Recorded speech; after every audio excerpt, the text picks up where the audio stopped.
Hi and welcome to the Azam Sharp channel. I'm your host Mohammad Azam with another screencast, and in this screencast we will be taking a look at the generics in this Swift language. Now this screencast will be about really the basics of the generics, give you kind of like a taste of generics, and in the future I will do more of a advanced generics uses screencast. Okay, so in order to understand generics, let's create a very simple example which does not use its generics. Okay, so we are going to have a numbers array.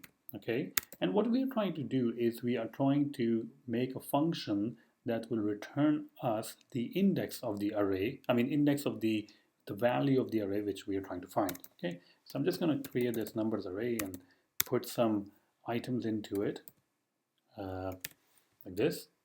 Okay, now what I want to do is to create a function that takes in the numbers array and also takes in the value to find. Let's say if I say 2, so it will return 0, which is the index of the value 2 in the numbers array. So let's go ahead and create a function. We are going to say find index, right? And it will have two arguments. The first one will be, let's just say numbers, and we will call it integer. It will be an integer type arguments. And the second one will be value to find, and this will be also be integer. The return type will be an integer, but it can be nullable because if the value does not exist, let's say if I'm looking for 10, that does not exist, so in that case. All right, so let's go ahead and do that. We're going to use a loop, of course, index value, and in numbers which have been passed, but we can also use the enumerate function so that we get a tuple back. And over here we can check that if the value is equal to the value to find, then we will return the index. Simple. And over here we can return the null because the index is not found. Okay, pretty simple method. Let's go ahead and check this method. What I'm going to do is I'm going to say over here let index equal to find index. Let's go ahead and do it over here.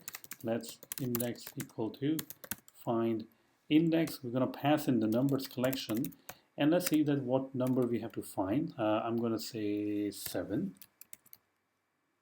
Okay, and here we go. We get the 3. So let's check it out. 0, 1, 2, 3. So that's correct. And just to check, make sure, I'm going to press in 9, and it's going to be 5, which is 0, 1, 2, 3, 4, 5. That's good. All right. It works. So now we have created the index function.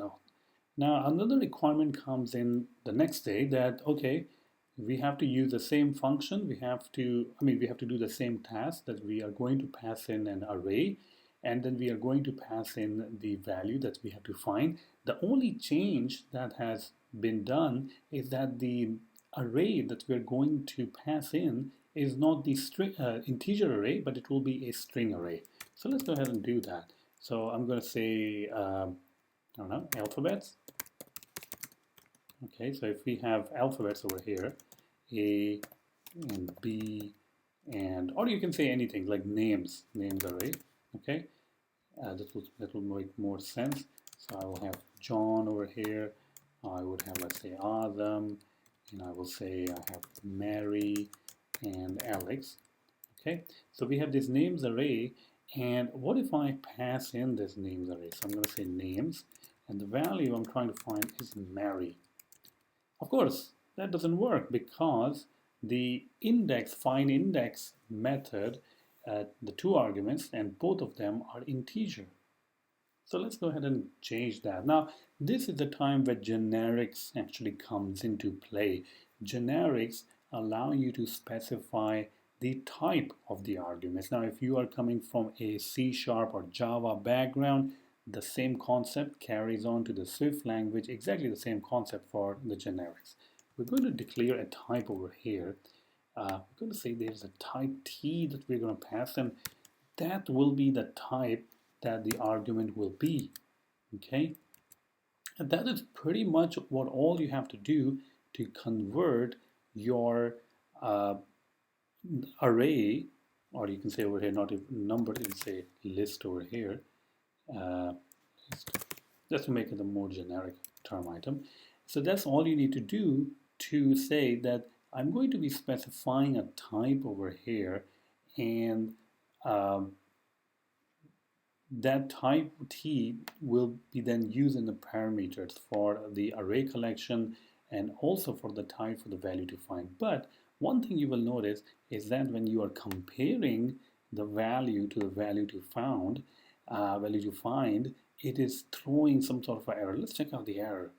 Yeah, it's saying that it cannot invoke the equal to argument. Now the reason is that not all types have specified this equality operator.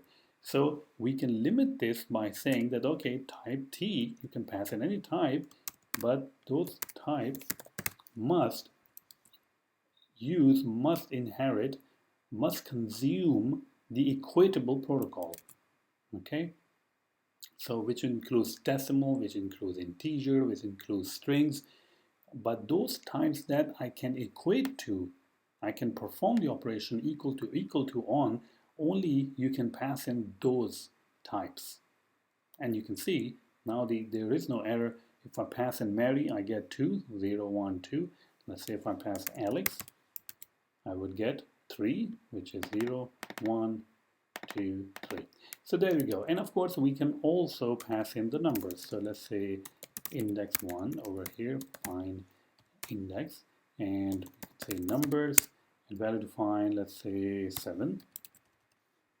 And here we go, 0, 1, 2, 3. So that's it.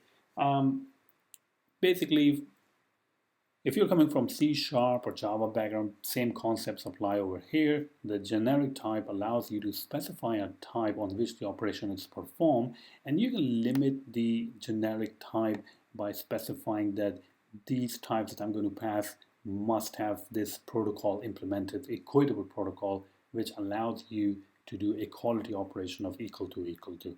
Now, once again, just like at the beginning of the video or screencast, I said that this is a very, very simple example of generics, but I hope that you grasp the basics of the generics, and from here we can move forward in the future and talk about some advanced kind of stuff that you can do by using generics in the Swift language. Thank you very much, and stay tuned for more screencasts on the Azam Sharp channel.